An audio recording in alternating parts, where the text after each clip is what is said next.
Hi, everybody. Welcome to Inside Scoop with Sue. And today is so much fun for me because really one of my very favorite people to talk to is Suzanne Schneps.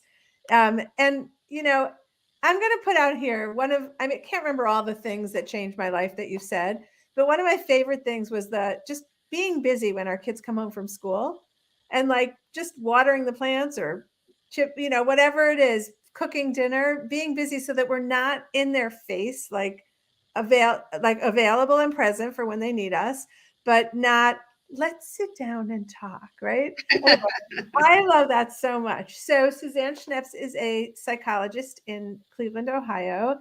When she goes around town, she is a hero because she's helped so many parents raise their kids. And today we asked our parents what was on their mind. And it's interesting. They did kind of break down into two categories. So one of them was really about like the fear of the COVID fallout, like what is happening to our kids today. So the first one was like, and I don't know how we can predict what it looks like years from now, but right now, what do you think is happening with kids in terms of social life and how they're impacted by what happened already hopefully in the past, right? So what is it looking like today? Okay, it's looking very variable. Okay, where a year ago I could say, this is what we're seeing. Okay, now what I'm seeing is these kids, they're it's behind them. They're kind of done with it, and they caught themselves up because there was such clear social emotional delay before. But so now we have the group that's caught themselves up, and we have the group that is still working to catch themselves up. The other part, Sue, is it so depends on what your experiences were during COVID and the impact of them. I work with a wonderful little girl who was in Seattle at the time, and everybody was saying, there's something terrible going on at her school and we're not going to go to school. And her parents said, what's going on? Go to school. Well, they were a group of Asian students who were kind of ahead of the curve. Well, so for that little girl, there's more to put together. Okay. So what I'm seeing is a great deal of variability and a great deal of having to respect that this particular child needs some more supports to be able to navigate the social interactions that are out there while this kid is just moving right ahead. So it's interesting. It's kind of like life in general. You have to look at what's in front of you and see Yes. what you can't make these big, bold, Mhm. generalized statements about what every kid needs right now. Yeah, much more so with that than before. Okay. So I'm going to give you a scenario that a mom wrote to us about, which is that, it's always so hard to know, did COVID cause this or did growing up cause this or whatever Or else? both. Right. Right. But this kid was like an outgoing kid who was involved in clubs after school and a host of other activities that for the mom, it made her feel secure that her kid was engaged in the world. Mhm. Right. And since COVID, the kid entered college. They've pulled back. They're really not doing much. And it's, for the mom, it seems like all a reaction to the experience of COVID. And what could her role be in making this kid kind of get re-engage? Okay, well, first I'm hearing a good thing. You're telling me the kids at college. So I'm going to assume they're not living at home. I don't know the So answer to that. what? I don't No, know the answer to that. They might be local. I don't. okay. Okay. So either way, they are engaged, and we forget what engaged means. Okay. You haven't told me they're not going to class. Okay. And I'm going to assume some of it's in person. Okay.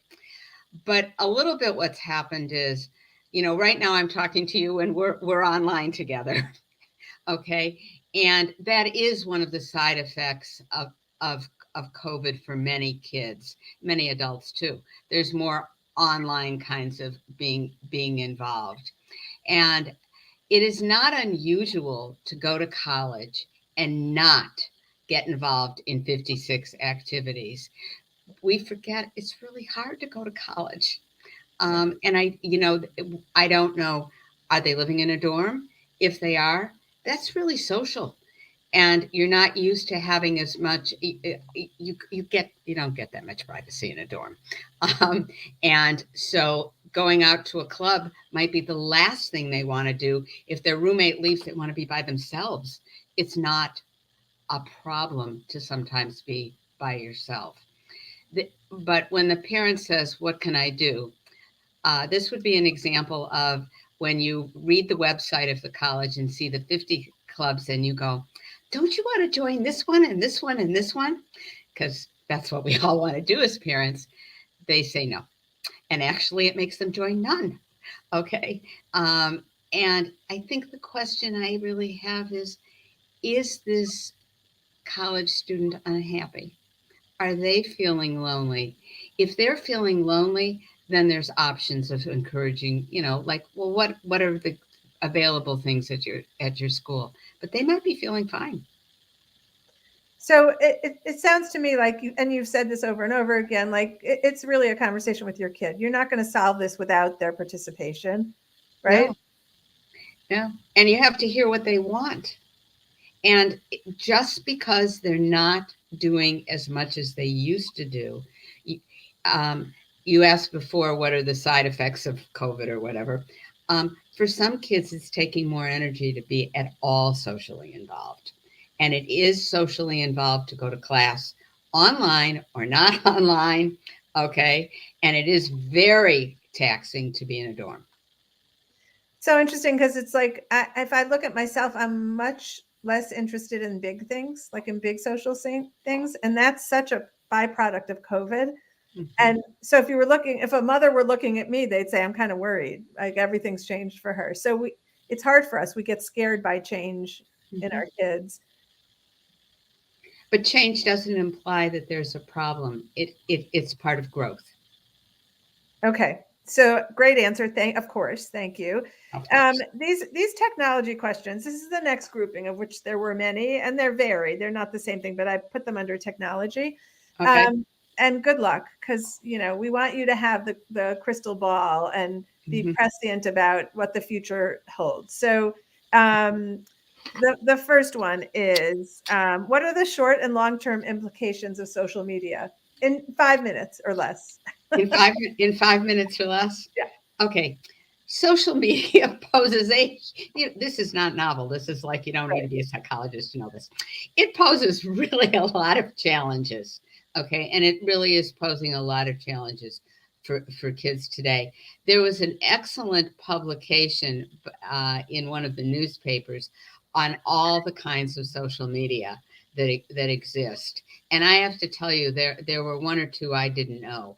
And I think as a person who works with a lot of teens, I get a greater insight into what's out there. And what was startling to me was the number of social medias that can be anonymous. Okay. And I knew of some, but there were one or two I did not know of. And those are the most worrisome for me, because you can post on there that you don't like my hair, and I can be, of course I go on it and I find out nobody likes my hair, blah, blah, blah, blah, blah, and all the effects. So the immediate effect is the result of the fact that kids see everybody having a wonderful time and they're not included. And that really hurts. The long-term effect is, how are you going to deal with this as an adult? Okay. What are you going to do about it? Are you going to keep yourself so actively involved in this social media that eventually starts to hurt and feel really horrible to you?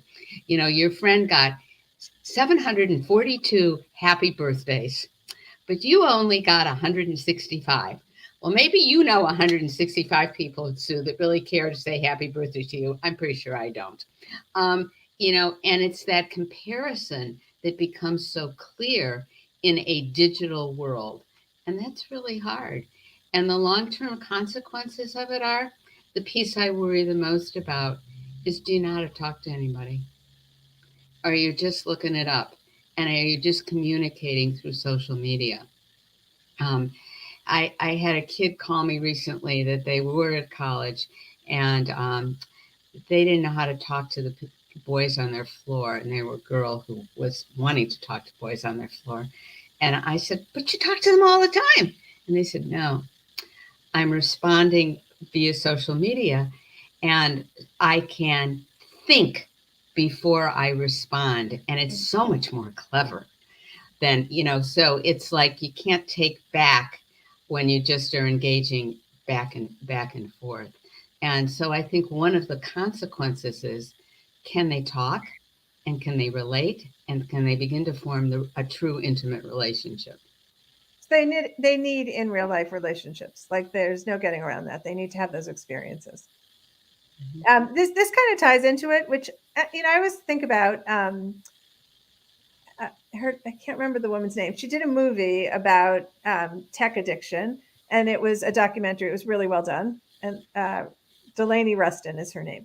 And her daughter would get in the car and be on her phone, and her mom would talk to her about like, why are you constantly on your phone? What does it do for you? And she said, it's really great when I'm uncomfortable. So like that crutch of never having to figure out, like, we all show up in social places that we're uncomfortable, and you used to have to figure out how are you going to navigate that. And now the phone protects all of us from that. So how do we as parents teach our kids some of these coping mechanisms that the phone is like filling? So, okay, so one of the things that we do is we talk about how do you do these things. Now, in fairness to being honest with you, I had a kid that came to me that was going to homecoming, and you cannot sit there and be on your phone. So we talked about how you do the walk, and you walk in circles, and you walk around, and you look like you're really going someplace. And I do want to tell you, then I had to go to a place where I don't feel that socially comfortable. And my sister said to me, it's enough already. Don't just talk the talk. You got to walk the walk, lady. And it is difficult, but we give concrete things of how do you look like you're managing it. Okay. Nobody really knows. And I think the piece that kids start to forget, or maybe grown-ups too, um, is nobody's really looking at you that much, unless you are sitting there with your phone, okay, and at a time when you really should look like you're engaged, okay. And so the phone becomes a tool to not engage, but at times it makes you look like you're not involved. And when are those times, and when do you need to try to get out there? And then I think we have to have practice times. I think that you know uh, we have to have, just having dinner time where we all talk for 15 long minutes, um, and you can't have your phone. How do you talk? How do you engage? It's so interesting, the opportunities you miss when you're protecting yourself, and it's so satisfying to not feel that discomfort. But especially when you get to college, like what your body language tells everybody whether you want to be spoken to or not, and this keeps you from it. So like if It I'm a also keeps you not having eye contact. right. If I don't have eye contact with you, and it's actually a really important point that you bring up, which is we all read body language, okay, and it's the one. Many of the kids, if you keep doing this, you're not learning to read other people's body language, and you also have to think about what are you displaying and showing. Yeah, so if I'm listening right now and I think to myself, I really have to give my kids some opportunities to practice this. It's not on, like, my kid's not just going to go, yay, that sounds great. So can you give like just give an example of how that conversation could go with your kid? Okay, it, they don't want to clearly practice it. They're going to say you've lost your marbles and give it up. And I'm fine. And I read, I'm fine. It's your problem. So it's just setting the stage of, we just need to have some times where we talk, and then saying, commenting, not all the time, because when we do these things all the time, they Right. really can't stand it. But like, wow, how about some eye contact? You know, saying, wow, you look like you're really ticked off at me about that. Like, comment on it so that they begin to be aware of their own body language. Okay. Something I didn't really have to do. My kids are old enough that I didn't really have to do that. And it's really, it's a lot to kind of correct for, right? Like, okay. So, this, this one kind of ties together with it, which is like, is there boredom anymore? Okay, so my personal view of the word boredom is that boredom equals being lonely. And I think there's tremendous loneliness. Okay, I think that we interchangeably use the word boredom for being lonely. So, yes, I think there's a lot because I can be on my phone as a kid and I can feel really bored. But what I'm really saying is, I'm feeling lonely. I want some humans, I want somebody to care. And can parents play a role in correcting that? To some degree, I think that they can work to engage with their kids. They can go, do they want to be with you? Sometimes, sometimes, but it does feel less lonely. You know, do I, does a, does an 18-year-old want to go to the movies with their parent? Not so much. But you know what? You can say, let's go to the movie. And I heard we're on the east side of Cleveland. There's this great movie on the west side of Cleveland. You can make it so it's more comfortable. Okay. And the theater's great. They have the best popcorn. I don't know if they do or not. But like, because then they're not so lonely. Oh Okay. my God. That is the equivalent of being busy when they come home from school. Take them to a place where they won't be embarrassed if they run into a friend. I mean, it's brilliant. It's so easy. You just go a little bit further away. I love that. Okay, so in terms of relationship, I think this is a struggle I think we've talked about for years and years, which is like, when do you push when you see a kid and you feel like they need some pushing? And when do you hold back? Like, we want to trust them that they're going to make the right decisions or even deal with whatever decisions they make that aren't great. But we don't know that, right? Like, we're just hoping and praying. So when do you push and when do you hold back? You always push when it's a safety issue. It's too bad. I don't really care if they hate your guts when you push and it's a safety incident. We cannot have 14 people in the car. It's like, it's just not safe. And we push. Okay. We hold back when it's like there isn't going to be a whole lot of consequence to it. And maybe it's just that we're going to be embarrassed. For example, um, you don't love the attire they're wearing. Okay. But really, it's what's going to happen because you don't like it.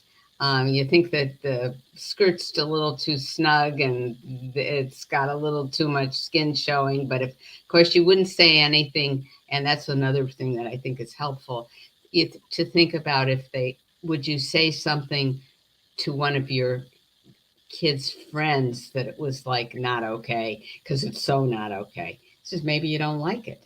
But safety, you always push. Mental health, you also provide the supports. And I feel if you're worried, you say you have to go and you two decide with the therapist, with the psychiatrist, whatever it is, whether or not you need to do something. But I expect you to do this because I'm worried. What doesn't work, they say not to worry, I'll back off. But I think that it's holding back on all the small things and reminding yourself your emerging teen is their own person and they might not be following everything that you hoped that they would, and that they're looking to have their independence and to define themselves as who they are. I want to take away your word might because they are going to do things that are not in line with what you hoped, right? And Yes. yeah, they are. Um, yeah, that's awesome. That, first of all, giving a line between safety and what embarrasses you is so helpful.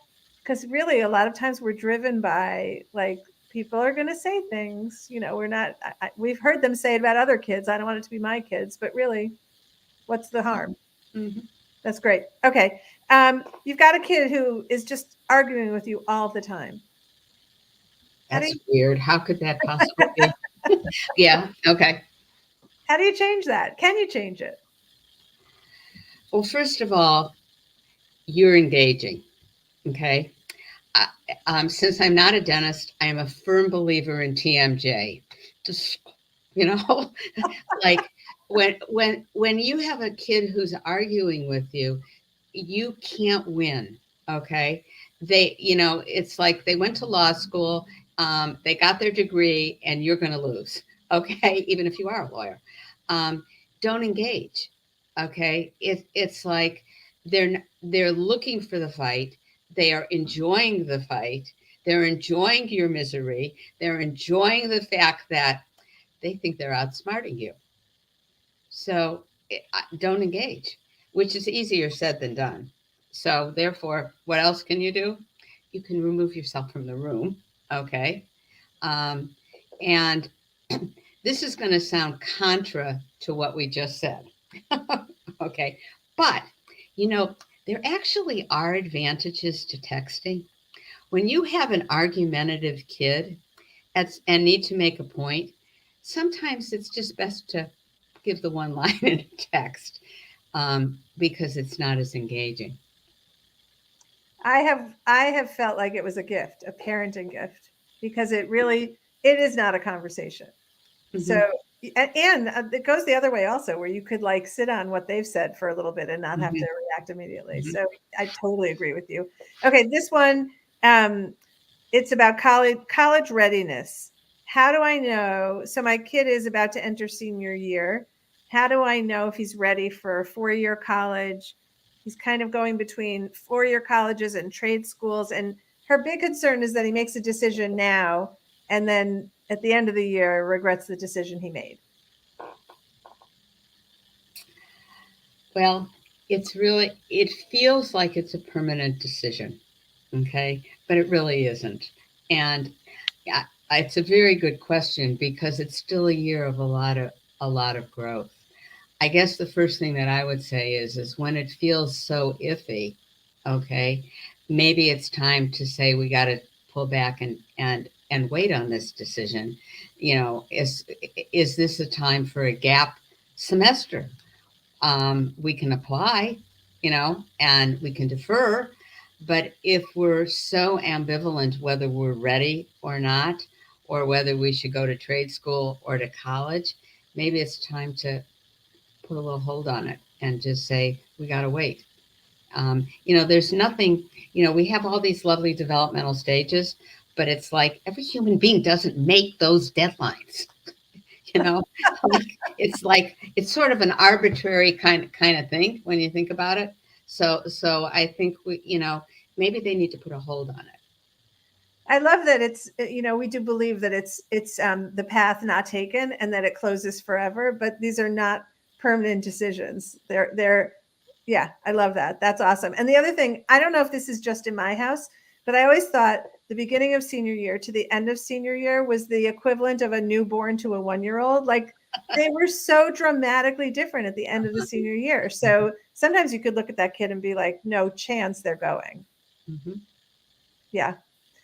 Okay, so I have no more questions for. Well, I probably did that I missed, but I'm going to just ask you to leave us with like, what's the thing you get asked most from parents right now, and what do you say that changes it for them? I think the thing that I get asked the most right now about kids is, are they going to be okay, and are they going to grow up to be a responsible contributing adult? And I think the answer to it is it takes longer than it used to. And if you go back history wise, I mean, I think my grandmother might have been married at 16. Oh my God. I can't even imagine. Okay. And, we've redefined adolescence to go to 25. And I think it's to remember that it's a process, and that if you don't have experiences that don't go well and you don't learn how to cope and you don't begin to challenge and try to challenge your parents, that's part of growing up. And it takes a while and it's a long process. And loving and caring for your kid and letting them know, no matter who they are, that you're there and that you love them unconditionally, which doesn't mean you accept their behavior, is probably the most important thing in life. Okay, Suzanne Schneps, once again, unbelievable advice. Thank you, thank you, thank you. Thanks for having me. Bye, everybody.